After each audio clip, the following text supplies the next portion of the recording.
오늘의 말씀은 복음의 사람, 복음의 사람이라는 제목으로 말씀을 생각해 보기를 원합니다.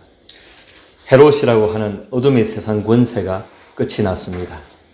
끝장이 나고 하나님은 헤롯과는 전혀 다른 처지에 있는 어떤 한 사람에게 꿈으로 하늘의 일을 지시하십니다. 오늘 본문의 19절, 20절에 보니까 기록되어진 바 되죠. 헤롯이 죽은 후에 주의 사자가 애굽에서 요셉에게 현몽하여 이르되 일어나 아기와 그의 어머니를 데리고 이스라엘 땅으로 가라. 아기의 목숨을 찾던 자들이 죽었느니라 하시니. 현몽하다. 하나님이 꿈에 나타나셨다는, 누구에게? 요셉의 꿈에 나타나셨다는 것입니다. 헤롯이라고 하는 복음을 반대하던 그 잔인하고 악랄한 인생이 끝장이 나고 하나님은 끝장이 나자마자 일을 시작하시는데 그것은 바로 꿈에 나타나시는 것입니다. 주의 사자를 통해서 하나님은 이 요셉에게 꿈으로 메시지를 전달하시는 것입니다. 특히 헤롯이 죽은 후에라고 하는 말씀에서 우리는 하나님은 언제나 정한 기한을 두신다는 점을 알아차려야 합니다. 정한 기한을 두신다. 끝이 있다는 것입니다. 우리의 인생이 이 지상에서는 영원하지 않다는 것입니다. 기한이 있고 끝이 있다는 것입니다. 그것을 구약의 전도서에서 잘 말씀하고, 전도서 3장 1, 2절에 보니까 범사의 기한이 있고 천하 만사가 다 때가 있나니 날 때가 있고 죽을 때가 있으며 했습니다. 범사의 기한이 있다고 하였습니다. 세상 모든 일들에 범사의 기한이 있고 천하 만사가 다 때가 있나니 했습니다. 그것을 여러분 느끼십니까? 아멘. 때가 있다는 것을 느끼십니까? 네. 천하 만사가 다 기한이 있다는 것을 우리가 다 느끼신다는 것입니다. 날 때가 있고 죽을 때가 있으며 하였습니다. 태어날 때가 있으면 죽을 때가 있다는 것입니다. 이것이 바로 인생의 한계입니다. 그것이 인생의 한계입니다. 그래서 이 인생의 한계를 깨달아 알지 못했던 한 사람, 헤롯, 복음에 한거하고 복음에 둔했던 인생이었던 이 헤롯을 하나님이 대하시는 방식은 실로 공포스럽기 짝이 없습니다. 두렵기 짝이 없다는 것입니다. 본문 19절에 다시 보니까 헤롯이 죽은 후에 주의 사자가 애굽에서 요셉에게 현몽하여 이르되 하였습니다. 하나님이 헤롯이 죽는 그 날을 기다리셨다는 것입니다. 헤롯의 죽는 그 날짜를 하나님이 정해놓으셨다는 것입니다. 헤롯의 날들을 주님이 기다리고 계셨다는 것입니다. 이것이 두렵지 않습니까? 우리의 날들을 하나님이 기다리고 계신다는 것입니다. 우리의 날 수를 하나님이 정해놓으셨다는 것입니다. 이것이 바로 인생의 한계입니다. 인생이 스스로 높아질 수 없는 이유입니다. 인생이 자고할 수 없습니다. 하나님 앞에서 인생이 낮아질 수밖에 없는 이유입니다. 왜? 우리의 날 수를 하나님이 정해놓으셨기 때문에, 우리의 때를, 우리의 기한을 정해놓으셨기 때문에 그렇습니다. 범사의 기한이 있고 천하 만사가 다 때가 있나니 날 때가 있고 죽을 때가 있으며 하였습니다. 심을 때가 있고 뽑을 때가 있다고 말씀하고 있는 것입니다.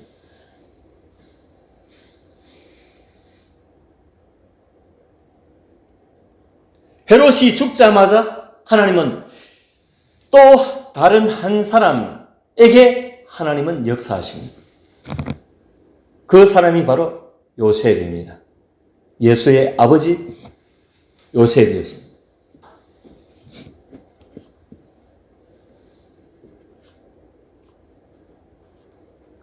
예수 그리스도 메시아 임마누엘 예수가 이 땅으로 오시는 일에 있어서 예수의 아버지 요셉에게 하늘의 명령이 하달됩니다. 우리가 이 요셉의 삶을 눈여겨볼 수밖에 없는 것은 연약한 인생이 어떻게 복음을 대할 것인가, 연약한 인생이 어떻게 복음을 대할 것인가에 대한 선명하고 뚜렷한 힌트를 제공하고 있기 때문입니다. 복음에 반대했던 헤롯에 반하여 요셉은 복음에 순응했습니다. 그 자신을 복음에 넣어 주었습니다. 이 복음은 구약 시대의 사람이나 신약 시대의 사람이나 할 것 없이 모든 인생들에게 그야말로 복음인 것입니다. 복음이라고 하는 것은 복된 소식입니다. 구약에서나 신약에서나 모든 인생들에게 이 복음은 그 자체로 복음인 것입니다. 복된 소식입니다. Good spell, gospel입니다. 가스펠인 것입니다.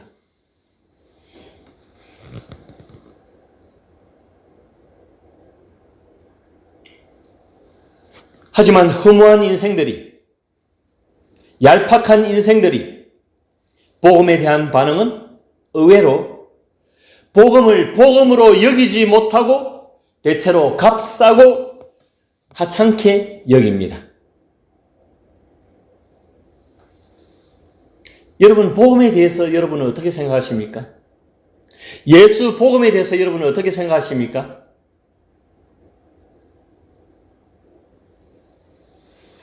그 중요도가 여러분의 삶에 있어서 어떻습니까? 형님은 좋은 일이라고 그랬습니까? 예, 어떻게, 얼마만큼 좋습니까? 제가 만족할 정도는 아닌데 네. 어느 정도는 어느 정도?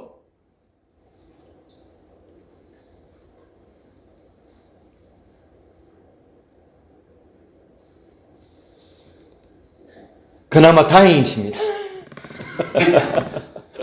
무슨 대답이 나왔어요. 가인을 거리고 있어요. 되게 기쁘네. 어느 정도는 예, 좋은 일이라 그러니까 참 다행이십니다. 그런데 하찮고 값싸고 가치 없게 여기는 인생들이 많이 있었습니다. 그 옛날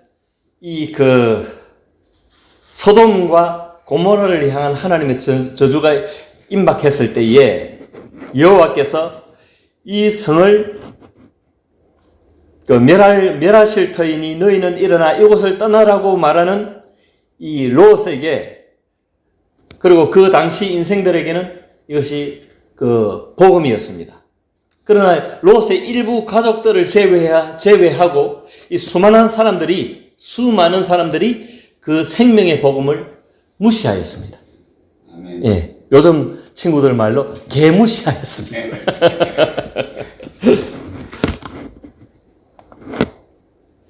생명을 건지는 구원의 소식, 이 복음의 소식이 그 롯의 마을에, 소돔과 고모라에 전하여졌는데, 그것을 롯의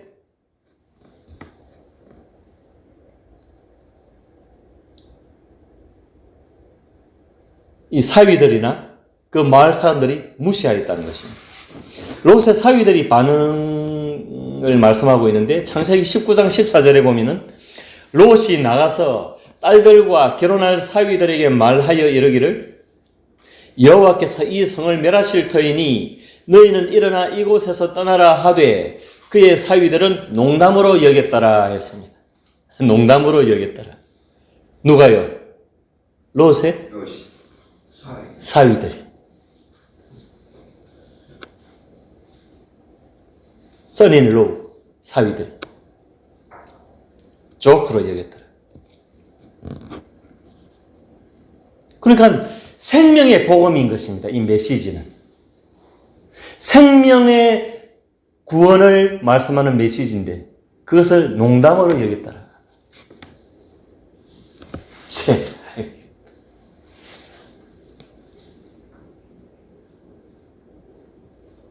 그래서 목숨을 소돔과 고모르에서 몇 사람 건졌습니까? 롯, 와이프, 그 두 딸.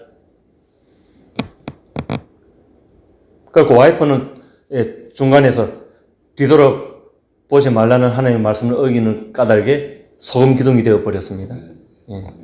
그리고 겨우 세 사람 살아남았습니다. 인생들이 그렇다는 것입니다. 참으로 엄중한 생명에 관련된 그 복음에 대해서 그걸 농담으로 여겼다. 조크로 여겼다.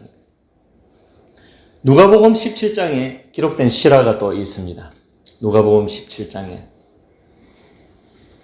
예수님으로부터 치유를 받은 그 10명의 나병 환자들 중 단 사마리아 출신이 단 한 명만이 하나님께 영광을 돌리며 예수님의 발 아래에 엎드려 감사의 말씀을 올렸습니다. 예수님이 10명의 문둥병자, 요즘 말로 나병 환자를 치료해 주셨습니다. 예수님의 이적으로. 여러분, 나병 환자가 뭐 어떤 질병인지 알고 계십니까? 나병 환자를 직접 본 일이 있습니까? 본 일이 있습니까?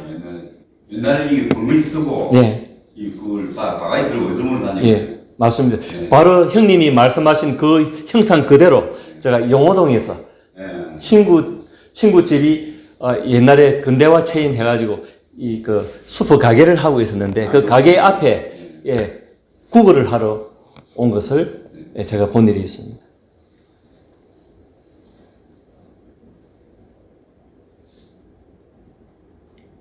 그 비참한 인생들을 치료해 주신 예수님에 대하여 10명 가운데 한 명만 사마리아 출신의 나병 환자 한 명만 예수님께 돌아와서 감사의 말씀을 올렸고, 그래서 예수님이 뭐라고 말씀하시는가 하니 10사람이 다 깨끗함을 받지 아니하였느냐, 그 9은 어디 있느냐 그랬습니다.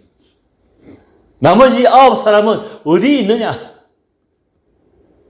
예수님이 어디 있는 줄 몰라서 그렇게 물으시겠습니까? 한탄스럽다는 것입니다. 얄팍하고 비루하기 짝이 없는 그 인생들이 실로 통탄스럽고 안타깝다는 것입니다.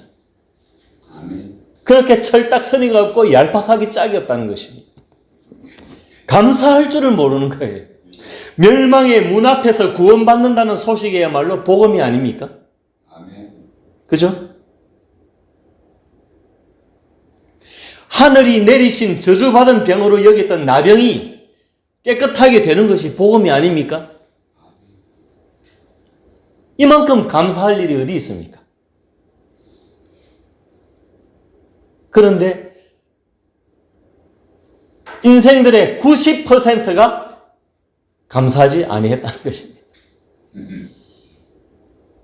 10명 중에 한 명만이 감사를 드렸다는 것입니다. 오늘 제목이 복음의 사람인데, 우리가 요셉을 여러 번 이렇게 만나는데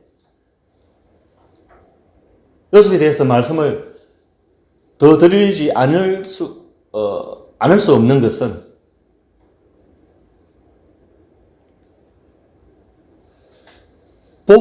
요셉이 복음의 통로가 되기 위해서 어떤 예민한 영성을 발휘했는데, 오늘 우리도 복음을 대하고 있지 않습니까? 그러면 우리도 어떠한 영성으로, 어떠한 태도로 이 복음을 대할 것인가 하는 것을 실제적으로 보여주는 것이 요셉이었기 때문에 우리에게는 굉장히 중요합니다. 하나의 모델 케이스가 됩니다. 요셉은 이 예민한 영성을 가지고 있었는데, 영성이 있다는 말은 하나님의 뜻에 예민하게 움직이는 것입니다. 하나님의 뜻.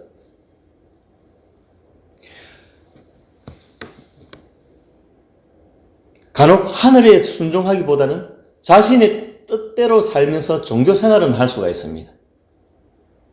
하나님의 뜻에 상관없이 이 기독교라고 하는 이 종교 체계만은 가지고 자기 뜻대로 그냥 살 수 있습니다. 그러나 그것은 진정한 신앙생활이라고 보기 어렵습니다.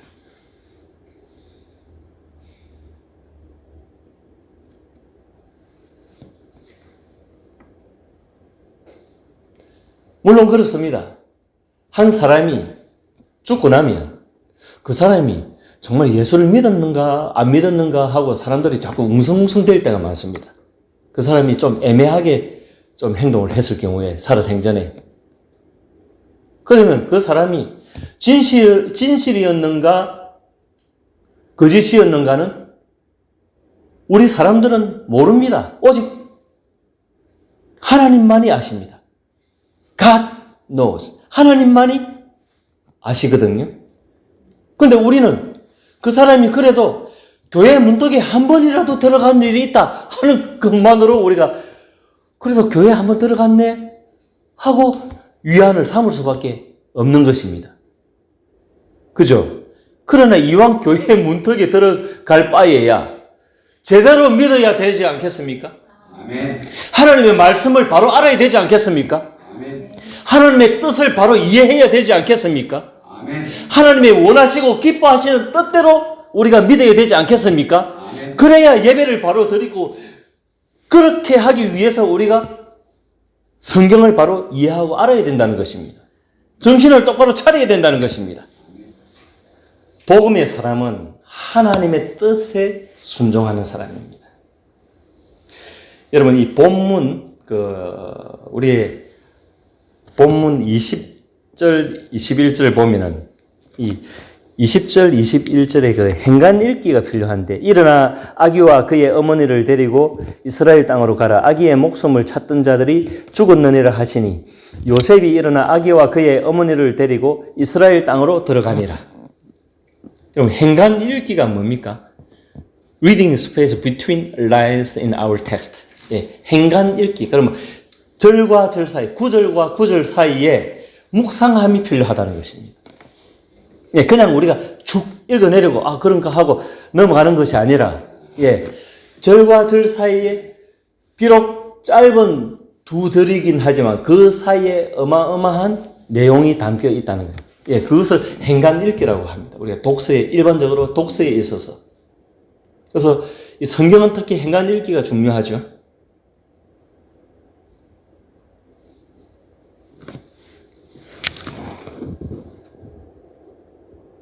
요셉이 예민한 영성을 가졌는데 꿈에 나타나 주의 사자가 나타나서 일어나 아기와 그의 어머니를 데리고 이스라엘 땅으로 가라.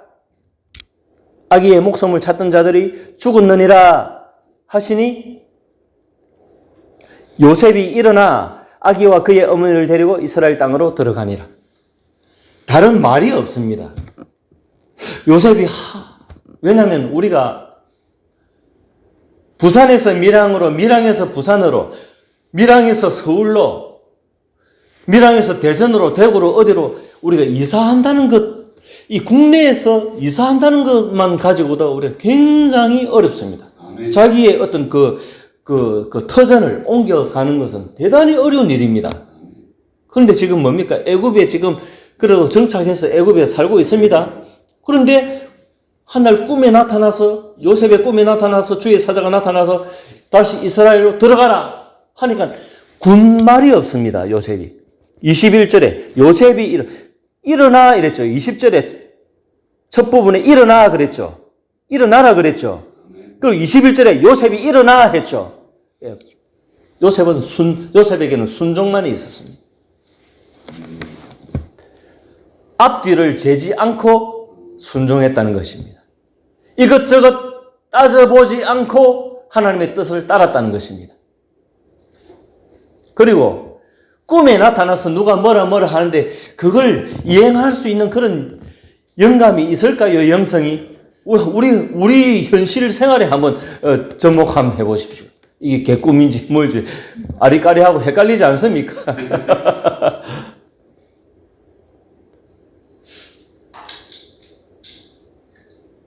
모르죠. 똑같은 꿈을 한 3번 정도 꾸면은 아 이게 하나님의 뜻인가 하고 우리는 요즘은 그래 할지는 몰라도 이 당시 요셉은 일어나 바로 일어났다는 거죠.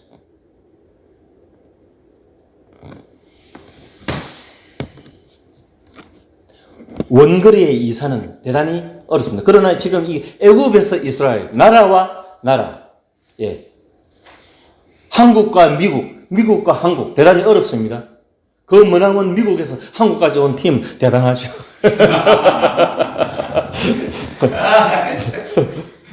무엇을 위하여? 하나님의 나라를 위하여?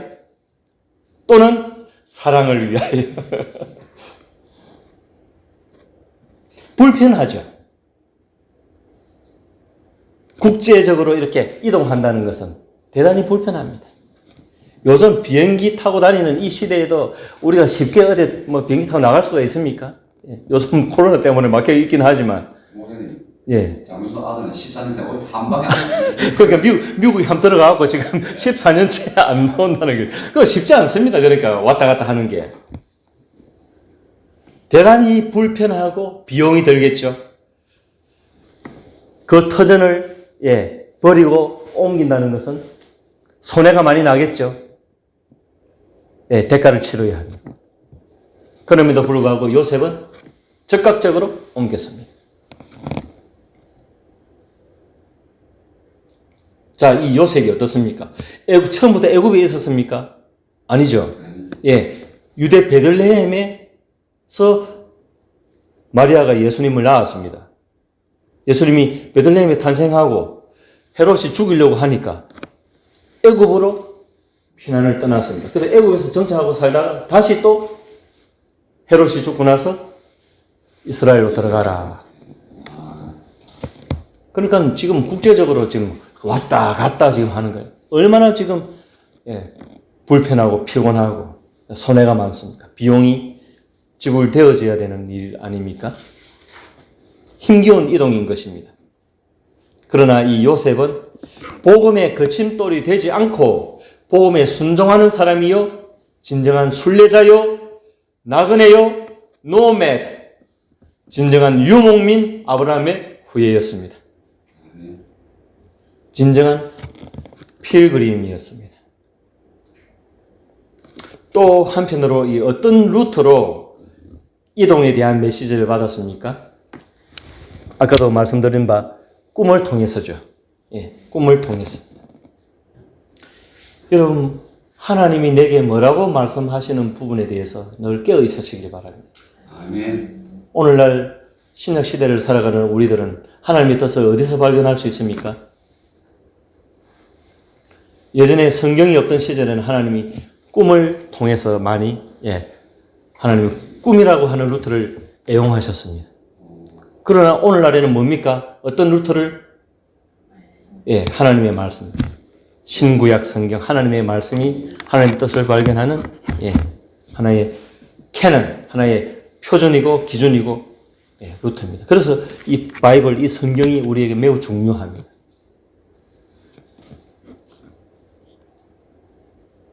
복음의 사람이 복음의 통로여야 하는 이유가 뭘까요?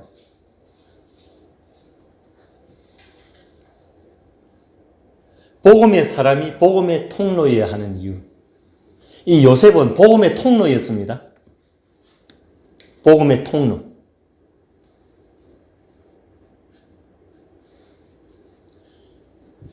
헤롯은 복음의 방해거리였습니다. 복음의 장애물이었습니다. 그러나 요셉은 복음의 통로, 복음의 루트, 복음의 길이었습니다. 사도 바울의 말씀이죠. 복음의 사람은 그리스도의 편지입니다. 한번 따라 하겠습니다. 복음의 사람은 그리스도의 편지입니다. 그리스도의 편지입니다. 고린도후서 3장 3절에 보면은 너희는 우리로 말미암아 나타난 그리스도의 편지니 이는 먹으로 쓴 것이 아니요 오직 살아계신 하나님의 영으로 쓴 것이며 또 돌판에 쓴 것이 아니요 오직 육의 마음판에 쓴 것이라 그랬습니다. 그리스도의 편지입니다. 우리의 심령판에 새겨진 그리스도의 편지입니다. 그래서 그리스도가 이 세상에 오셨지만 우리를 제자로 불러주시고 양육시켜 주시고 우리를 다시 세상에 편지로 보내신다는 거예요. 그리스도가 우리를 세상에 내보내신 편지로. 자, 이 원리를 따진다면 우리가 세상 사람들이 우리를 보고 그리스도를 안다는 거예요. 우리를 보고. 왜? 우리가 그리스도의 편지라는 거예요. 이해하시겠습니까? 그래서 복음의 사람은 다시 따라합니다. 복음의 사람은 삶이 신앙입니다. 예. 우리의 사는 모습을 보고 그리스도를 알아차린다는 것입니다. 저 사람 좀 다르네. 저 사람 좀 사는 게 좀 달라. 뭔가 세상 일반 사람들과 좀 다른 면이 있네. 그게 뭐지? 하고 알아보니까 그게 그리스도가 나타난다는 거예요. 그것이 그리스도의 편지입니다. 그래서 우리의 삶이 중요합니다.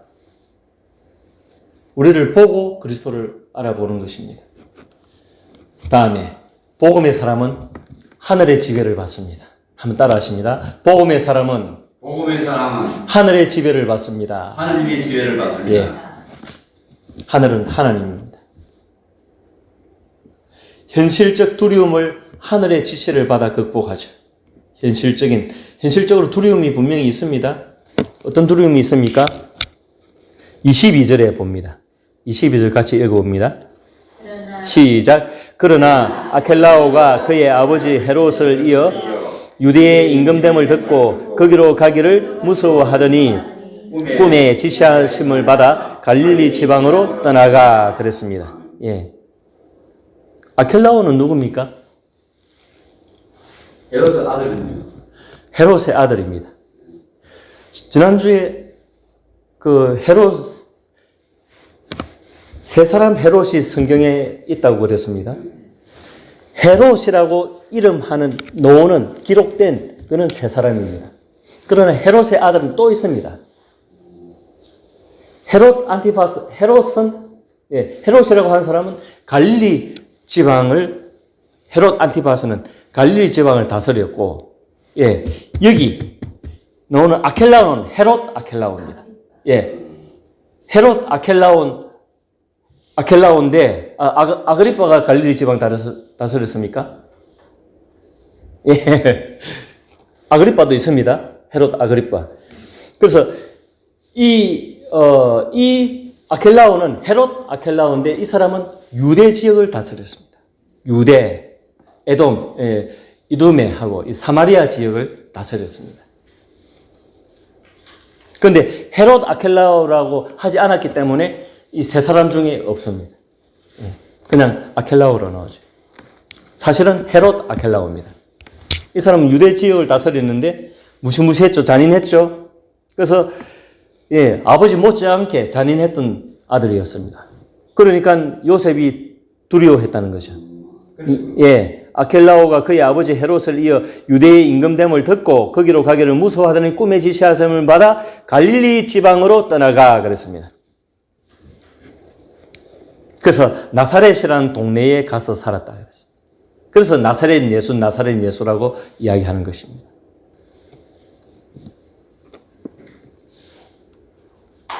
갈릴리 지방은 헤롯 안티파스입니까? 헤롯의 다른 아들이 다스리고 있었죠.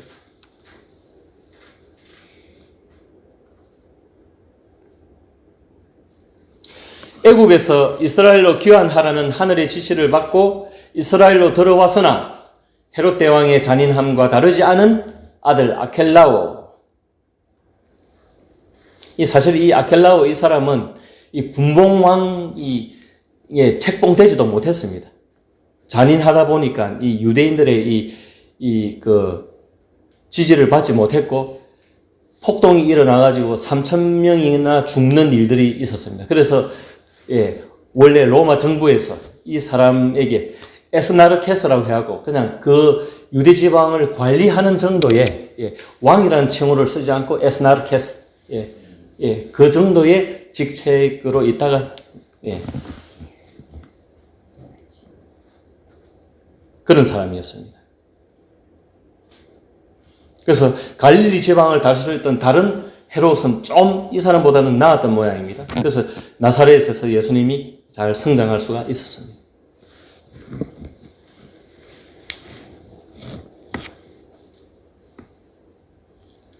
자, 여기서 우리가 볼 때에 또 하나 교훈을 얻을 수 있는 것은 이런 작은 순종이 선지자의 말씀을 이룬다는 것입니다. 요셉은 지금 자기가 어떤 위치에 있는지도 모릅니다. 하나님의 선지자의 말씀을 성취하는 자리에 있는지 뭔지 모릅니다. 단지 예민한 영성을 가지고 있었기 때문에 하늘의 지시를 받는다는 거죠. 순종을 잘했습니다. 이 작은 순종을 하다 보니까 선지자의 말씀을 성취하는 자리로 나아갑니다. 본문 23절 다시 보면 나사렛 사람이라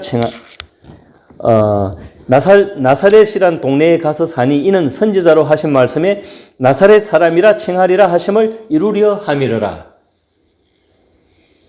이게 구약의 어디에 있는 말씀인가 하면 이사야 11장 1절의 말씀을 성취하는 말씀입니다. 이사야 11장 1절 말씀이 어떤 말씀인가 하니까 이새의 줄기에서 이새라고 하는 사람 이름입니다. 이새는 다윗의 아버지입니다. 다윗의 아버지가 이새입니다. 이새의 줄기에서 한 싹이 나며 그 뿌리에서 한 가지가 나서 결실할 것이요 했습니다. 근데 여기 싹이라고 하는 것은 한글 성경에는 싹이라고 나와 있는데 같은 가지입니다. 가지, branch. 가지인데 히브리 말로 코테르. 근데 또 그 뿌리에서 한 가지 하는 것은 넷제르입니다. 가지가 넷제르. 싹이라고도 하는 그런 뜻도 있지만 넷제르, 가지입니다. 넷제르 하니까 뭐 비슷합니까? 신약의 나사렛 동네가 바로 이 넷제르. 마태복음 신약 성경은 이사야 11장 1절에 나타나는 넷제르라고 하는 가지라고 하는 그 이름, 그 가지, 그것이 바로 예수님이 사시는 동네 나사렛이라고 말씀하고 있는 것입니다. 넷제르, 나사렛, 네즈렛 비슷하죠? 억지로 갖다 붙이는 것이 아니고 신약 성경을 기록한 이 마태가 성령의 감동을 받아 기록한 이 성경이 증언하고 있는 것입니다. 그래서 나사렛 예수라고 우리가 예수님을 일컬을 때에 그냥 단순하게 나사렛에서 살았던 나사렛 출신 예수다라는 그런 뜻 이상의 깊은 의미가 있는 구약에서 이미 작정된 메시아 예수였다는 것입니다. 여러분 이것을 볼 때에 우리가 또 다른 한면으로 우리가 좀 약간의 그 의미를 정복시켜서 생각해 볼 수 있는데 모두가 지금 강남에 사는 것이 굉장히 어렵습니다. 우리 서울 강남에 사는 것이 왜 어려울까요? 거기는 집값이 비쌉니다. 첫째로. 이러한 강남 입성을 꿈꾼다면 우리가 어떻게 되겠습니까? 허황된 꿈이겠죠. 허황되죠. 근데 강남 사람이라고. 왜 제가 뜬금없이 강남 이야기를 합니까? 나사렛이라는 이 동네를 제가 말씀드리기 위해서 강남을 한번 대비시켜 봤습니다. 사람들은 전부 다 강남에 가려고, 입성하려고 길을 쓰지 않습니까? 이 나사렛은 예수님의 출신 동네였기 때문에 대단히 멋있는 동네였겠죠? 형님 어떻게 생각하십니까? 예, 뭐, 함정이, 이제는 형님도 하도 당하다 보니까, 예, 이제 대답을 잘 안 하시는데, 자꾸 두려워 하시는데, 별로가 예, 별로, 맞습니다. 예, 형님이 촉이, 예, 맞습니다. 나사렛은 부동산 투자 가치가 전혀 없는 곳이었습니다.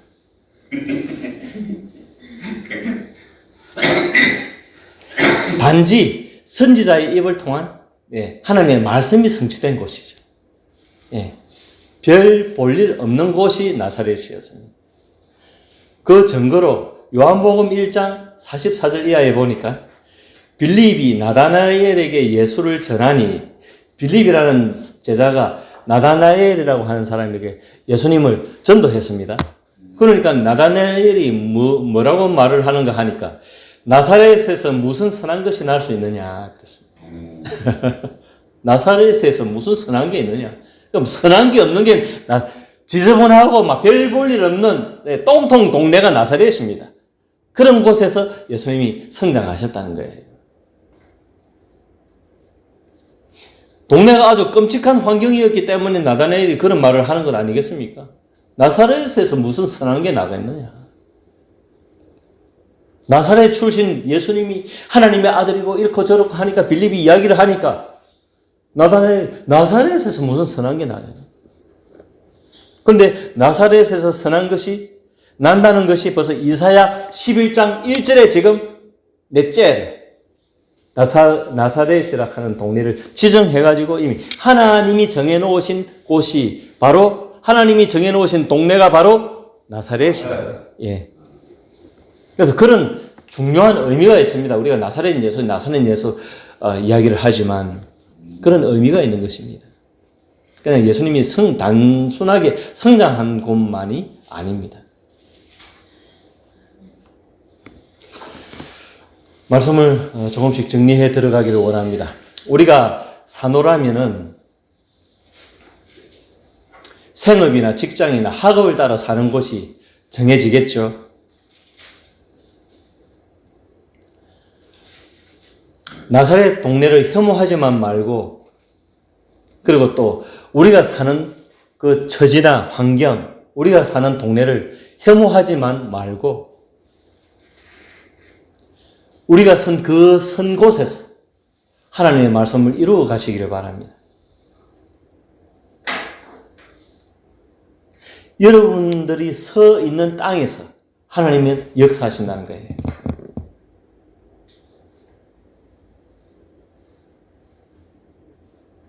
물론 그렇습니다. 우리에게는 거주 이전의 자유가 있습니다. 우리는 아무데나 다닐 수가 있습니다. 또 우리의 꾸는 꿈도 자유입니다. 다만 지금 처한 상황을 하나님의 뜻에 비추어 보라는 얘기입니다. 소극적으로 여기가 좋사오니 하고 그런 식으로나 소극적으로 우리의 어떤 지경을 넓혀 나가는 그런 것들을 포기하라는 말씀이 아니라 지금 어렵고 힘들고 너희가 처한 그 상황에서 하나님의 뜻을 발견하고 하나님의 뜻을 이루라는 것입니다. 나다나엘이 나사렛을 혐오했다면 모든 일반 사람들이 나사렛을 혐오하고 있었을 겁니다. 별로 좋지 않은 동네로 여기고 있었을 겁니다. 그럼에도 불구하고 이사야 선지자의 입이 넷째 나사렛을 말씀하고 있었고, 요셉이 나사렛으로 들어가 정착하였기에 예수가 나사렛의 출신이 된 것입니다.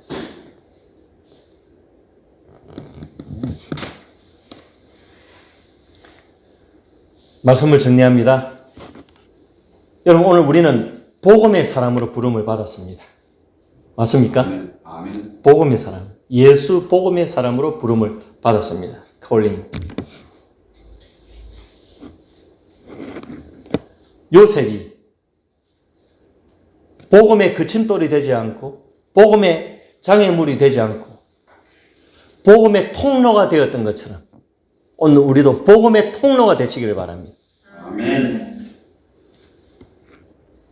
그리고 복음의 사람은 하늘의 지배를 받습니다. 하늘의 지시를 받습니다. 요셉처럼 예민한 영성을 가지고 하나님의 뜻을 발견하는 사람들이 되시기를 바랍니다. 아멘. 부지런히 요셉처럼 나도 꿈을 꾸겠다고 그렇게 들지 말고 말씀을 묵상하시길 바랍니다. 하나님의 말씀이 우리에게 말씀해 주실 것입니다. 이 말씀은 이미 과거에 기록되어진 말씀이나 살아계신 하나님의 말씀입니다. 오늘도 살아있는 말씀입니다. 그래서 운동력이 있고 활력이 있다고 그랬습니다. 말씀은, 하나님의 말씀은 살아있어서 우리의 영혼과 골수를 쪼개기까지 한다. 우리의 골수, 우리의 뼈와 우리의 깊은 곳을 쪼갤 수 있는 힘이 하나님의 말씀에 있다는 것입니다. 그 능력을 힘있고 살아가시는 복된 복음의 사람들이 되시기를 바랍니다. 이러한 은혜로서 어두운 시대를 껴있는 복음의 사람, 그 복음의 사람으로 남아있는 우리 모두가 되시기를 주님의 이름으로 축원드립니다. 아멘.